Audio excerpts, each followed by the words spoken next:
राजधानी दिल्ली में बच्ची से बलात्कार के विरोध में सड़क पर उतरे आम आदमी पार्टी के कार्यकर्ता, लेकिन विरोध जताने पर एसीपी ने एक लड़की को मारा थप्पड़ मार ACP Ahlawat suspend. BSP supremo Mayawati ने राज्यपाल से की मुलाकात, बिगड़ती कानून व्यवस्था को लेकर सौंपा ज्ञापन, सूबे में की राष्ट्रपति शासन लगाने की मांग।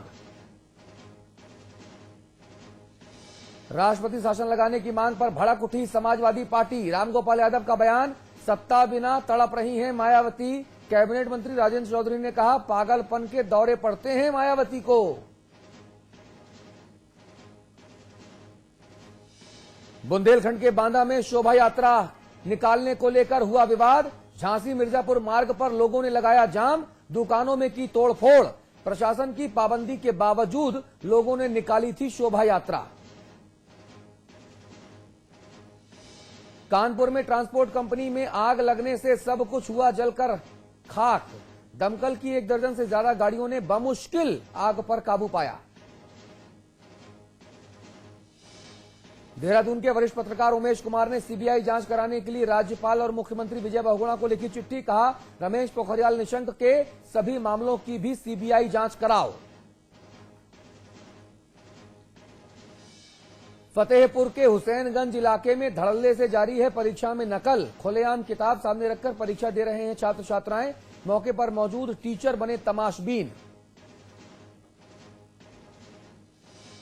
अलीगढ़ में बच्ची से बलात्कार के केस में तफ्तीश और तेज, डीआईजी प्रकाश डी ने बलात्कारी की जानकारी देने पर 25,000 रुपए का इनाम देने का ऐलान किया।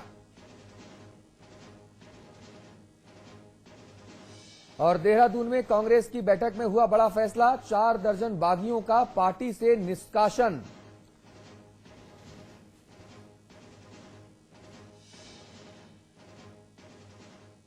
बहुत हो गई चिल्लम चिल्ली, बहुत हो गया प्यार, बर्दाश्त नहीं अब नाफरमानी, गुस्से में सरकार, सीएम इन एक्शन।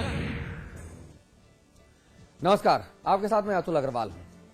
कई बार चेतावनियों का खर्रा भिजवाया, बैठकें करके डांट लगाई, हर नुस्खा आजमा लिया कि साहबों म्यान में रहो, अपनी जिम्मेदारी के प्रति सचेत हो जाओ, लेकिन किसी तरह की कोई चेतावनी का असर उत्तर प्रदेश में अधिकारियों पर नहीं पड़ा था। आखिरकार सूबे के मुख्यमंत्री ने मुंह जबानी चेतावनी पर लगाए ब्रेक और आ गए फुल एक्शन में। इस मुद्दे पर बातचीत करेंगे। हमारे साथ अखिलेश प्रताप सिंह साहब हैं, आप वरिष्ठ कांग्रेसी नेता हैं। हमारे साथ राम आश्रय कुशवाहा जी हैं, बहुत दिनों बाद भेंट हुई कुशवाहा जी आपसे। आप मुलायम सिंह जी की कोर टीम के अहम सदस्य हैं, दर्जा प्राप्त कैबिनेट मंत्री हैं, सपा के राष्ट्रीय महासचिव हैं। आपके अलावा अमिताभ अग्निहोत्री जी हमारे मार्गदर्शक, हमारे मैनेजिंग एडिटर हमारे साथ हैं। आप तीनों से इस महत्वपूर्ण मुद्दे पर बातचीत करेंगे। तो लंबे अरसे से विपक्ष के ताने सुनने वाली सरकार ने अपने तेवरों से साफ कर दिया है कि किसी भी अधिकारी और कर्मचारी की मनमानी और लापरवाही अब बर्दाश्त नहीं की जाएगी। और उदाहरण पेश करते हुए एक ही दिन में 21 अधिकारियों और कर्मचारियों के ऊपर चलाया डंडा और उन्हें किया सस्पेंड।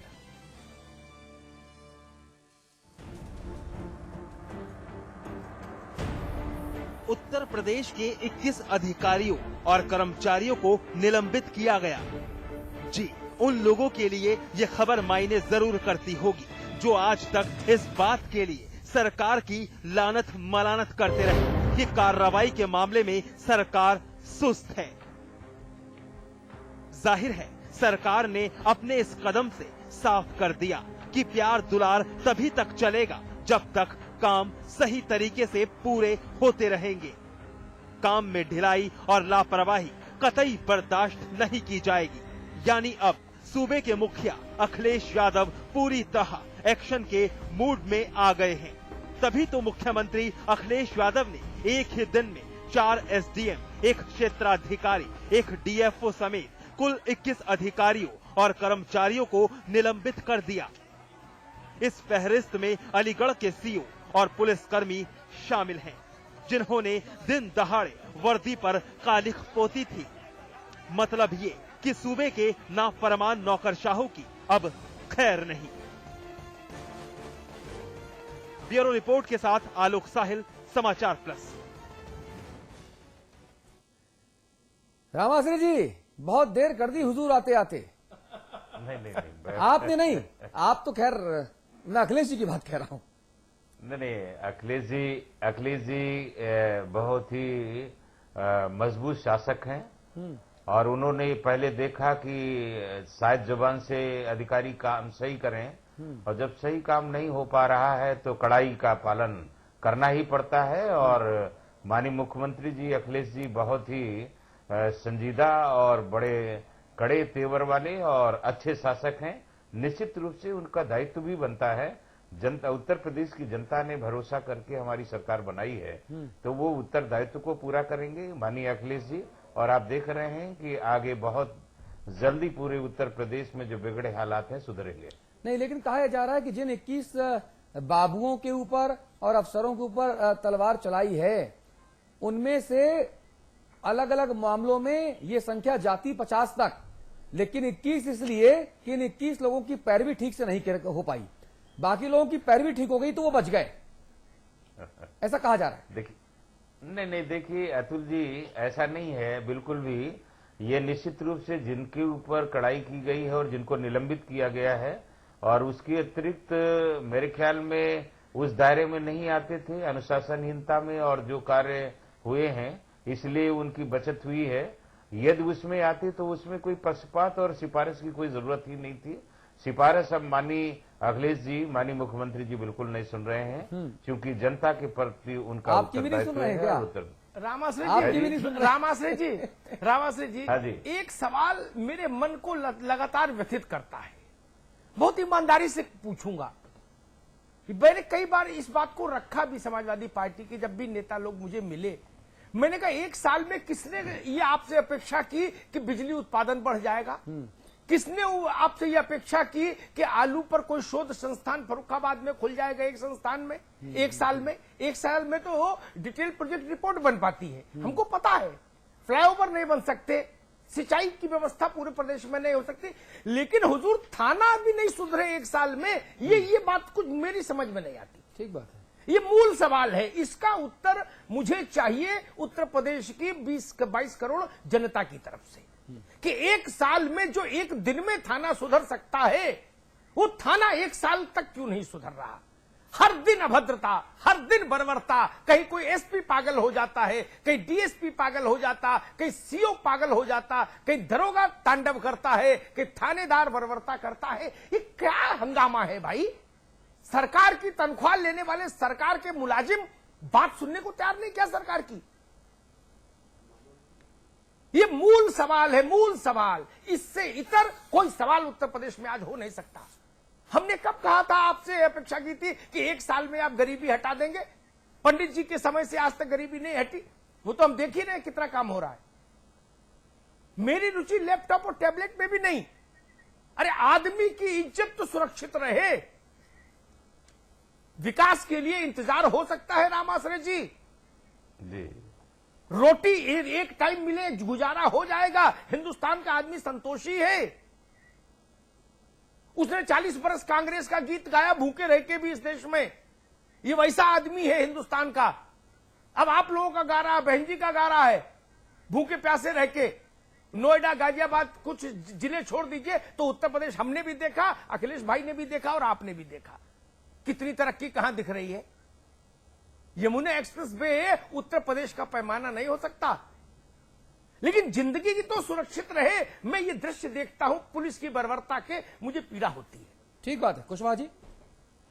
देखिए, निश्चित रूप से अमिताभ जी का कथन बिल्कुल सत्य है, लेकिन आपने देखा है कि जब बसपा की गवर्नमेंट थी, मैं उसी बात को पूर्व भी मैंने ये बातें कही हैं, उन्हीं को फिर मैं रिपीट करना चाहता हूं। बसपा गवर्नमेंट थी हमारी सरकार के पहले, और ये दुर्भाग्य है कि पिछले 2 दशक से सीनियर आईएएस और आईपीएस कुछ पार्टी के कार्यकर्ता बन करके रह जाते हैं। और शुरू में जब हमारी सरकार बनी, समाजवादी की सरकार बनी, तो उन्हीं अधिकारियों को पोस्ट किया गया इस मतलब से कि ये क्राइम को कंट्रोल करेंगे।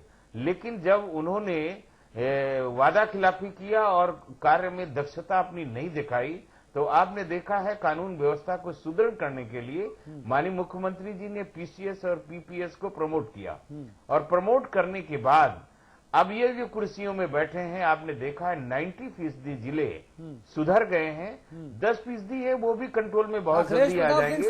अखिलेश प्रताप सिंह साहब, मेरा सवाल सिर्फ इतना सा है कि जो सवाल ये पूछ लीजिए कि क्या 90% सुधार हो गया, 10% बचा है? ना वो सवाल पहले अखिलेश जी से पूछता हूं, फिर इनके पास आऊंगा।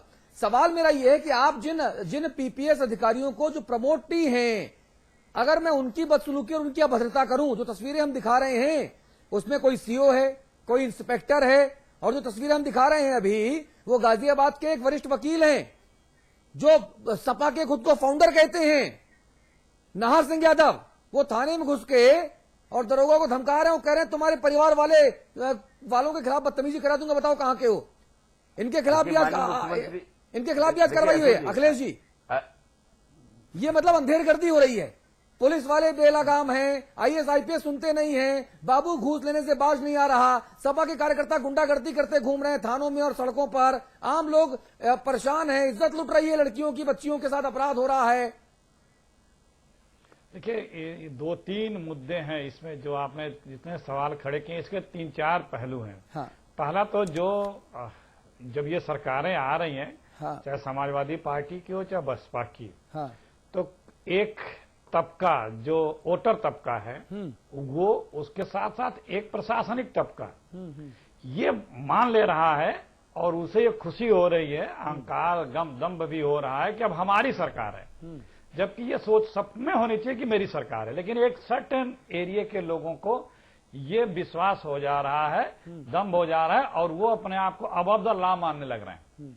वो चाहे पुलिस का महकमा हो, चाहे प्रशासनिक महकमा हो, चाहे अपना एक फॉलोइंग काडर हो। दूसरा, जो सेंसिटिविटी होनी चाहिए लोगों की, पुलिस की, प्रशासन की, हमारा समाज अब बहुत जागरूक हो रहा है। उस जागरूकता के अनुरूप में प्रशासन अभी भी अपने वर्दी और अपने कुर्सी के गुमान में है। उसे अभी भी ये नहीं लगता है कि दिल्ली में बैठे उसके प्रशासनिक आका चाहे पॉलिटिकल आका हैं, एक नेक्सस है, एक काकस है जो सबके इंटरेस्टों को वॉच करता है, उसमें है वो, तो उसको उस चीज का खौफ नहीं रहता है। तो ये दो चीजें बहुत खतरनाक हो रही हैं पिछले 10-15 साल से यूपी में। ठीक है। तीसरी बात, जो अभी की सरकार है, मुख्यमंत्री जी चेते हैं अभी 15-20 दिन से, सख्त फैसले लेते दिखे हैं, लेकिन बहुत आसान नहीं है। अकेले हैं ये मुख्यमंत्री अपनी सरकार में, अकेले इनको सबसे लड़ना है। लखनऊ में भी अफसरों का काकस है, लखनऊ में भी नेताओं का काकस है, और ये काकस जिले लेवल तक है। जो कल्चर है इस पार्टी का, जो अभी तक जिसका आरोप में ये पार्टी पे हमेशा यही आरोप लगते रहे और इसी के कारण कई बार सत्ता से भी गई, उससे इस मुख्यमंत्री को लड़ना है। वो जो होता है ना कि पूरे डीएनए चेंज करने वाली बात है। अब बैरम खां को हज में भेजना है। हाँ, मतलब वही है कि अब जो है, अब ये कुछ शक्ति दिखाने यहाँ पर एक बैरम खां नहीं है, 4-4, 5-5 बैरम खां भैया। अकबर के लिए सहज था अखिलेश भाई, अकबर के लिए सहज था, एक ही चचा बैरम खां थे। तो जिस दिन उसको लगा कि इनके रहते हम नहीं कर सकते, तो उसने बैरम खां को हज में भेज दिया। अब यहाँ लिस्ट बनाएंगे तो कितने हज यात्री हो जाएंगे, सोचिए। हम उस पे नहीं जा रहे हैं, हम ये करें कि हर कोई जिले में भी अपने आप को, अब जैसे आज अभी टीवी पे दिख रहा है, जो समाजवादी पार्टी के नेता जिस भाषा से बोल रहे हैं, वो अपने आप को मुख्यमंत्री से कम तो समझ ही नहीं रहे हैं। तो इस सोच के दर्जनों लोग हर थाने लेवल पे, जिले लेवल पे हैं। इन सबसे माननीय अखिलेश जी को लड़ना है, इन सबको ठीक करना है। अब वो शुरुआत किए हैं, अगर प्रदेश का भाग्य अच्छा होगा तो इनको कामयाबी मिलेगी। देखिए कहां तक लड़ते हैं। अखिलेश जी, ईश्वर शक्ति दे। अखिलेश जी, ईश्वर शक्ति दे, ठीक बात है। लेकिन राम आश्रय कुशवाहा जी, मुझे सवाल ये समझ में आ रहा है कि अखिलेश जी की जो शक्ति है, वो शक्ति जब सख्ती बनकर सामने आती है तो जो बैरम खां बने चाचा हैं वो नाराज हो जाते हैं। कोई बोलता है साहब मैं यहीं का प्रभारी रहूंगा, कोई बोलता है साहब किसी आयुक्त को हटाओ वरना मेरी नाक का सवाल, मैं जाके अपने घर में जाके कोप भवन में बैठ जाऊंगा।